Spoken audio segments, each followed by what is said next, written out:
Today, we're diving into an intriguing chapter of ancient history, focusing on the life story of Hatshepsut, the female pharaoh who defied tradition and rose to power. So, let's dive in.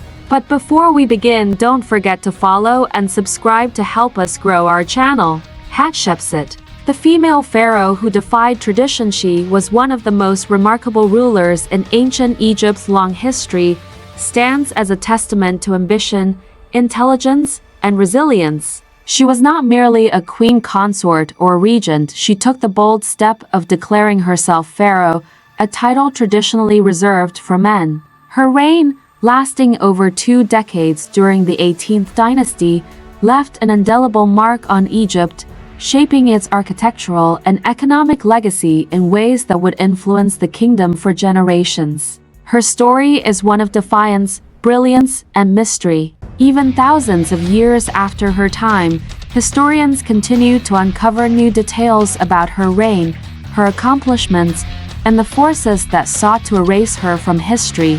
But despite all attempts to bury her legacy, Hatshepsut has emerged as one of the most fascinating figures of ancient Egypt. Don't forget to follow and subscribe to help us grow our channel. Early life and rise to power. She was born around 1507 BCE to Pharaoh Thutmose I and his primary wife, Ahmose. As a royal daughter, she was raised with the understanding that she would hold a position of influence, though no one at the time could have predicted that she would one day sit on the throne herself. Her early years were likely spent being educated in royal matters, including politics, religion, and administration. Like many royal women of her time, she was also well-versed in the religious duties of a queen, particularly in relation to the god Amun, a deity of great significance in Egypt. Hatshepsut married her half-brother, Thutmose II, a common practice among Egyptian royalty to keep the bloodline pure. When Thutmose II died at a young age, he left behind an infant son, Thutmose III, from a lesser wife.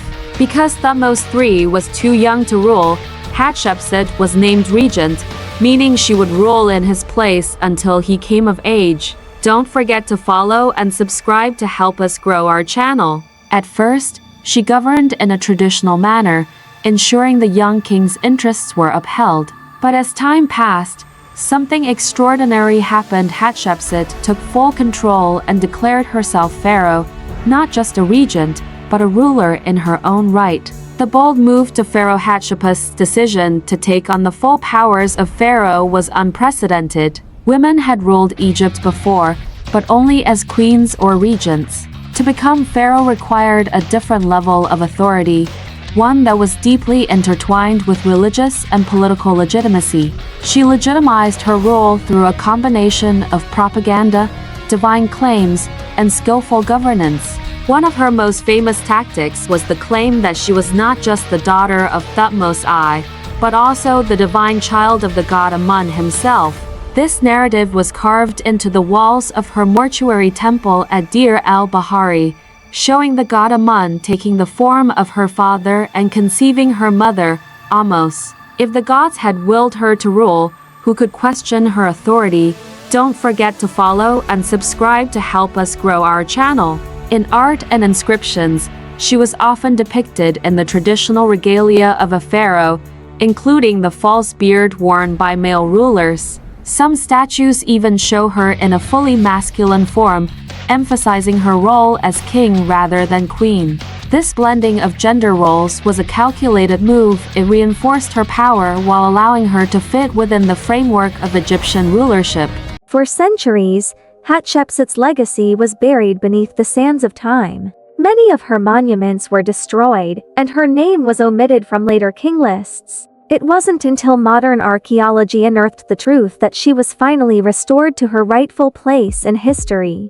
In 1903, British archaeologist Howard Carter discovered her tomb in the Valley of the Kings, but her mummy was missing. It wasn't until 2007 that Egyptologist Zahi Hawass and his team identified a previously unremarkable mummy as Hatshepsut. The discovery was made through DNA testing and analysis of a missing tooth found in a box inscribed with her name. This revelation was a major breakthrough in Egyptology, confirming not only her identity but also details about her health. She was likely overweight, suffered from diabetes, and may have died from bone cancer. Hatshepsut's enduring legacy. Today, Hatshepsut is celebrated as one of Egypt's greatest rulers. Her boldness in claiming the throne, her dedication to economic and architectural advancements, and her ability to maintain stability in Egypt make her a fascinating historical figure. Despite attempts to erase her, she has emerged stronger in the modern era,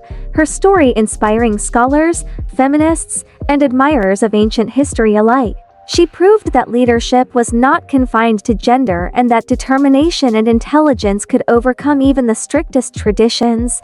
Don't forget to follow and subscribe to help us grow our channel. The ruins of her grand temple at Deir el-Bahari stand as a testament to her ambition, her vision, and her lasting impact on Egypt. Even after millennia, Hatshepsut's name is spoken with admiration, her story serving as a reminder that history cannot be so easily erased. Thank you for joining us on this journey through Hatshepsut's life story. If you enjoyed this history lesson, don't forget to follow and subscribe for more fascinating tales from the past. Until next time, keep exploring.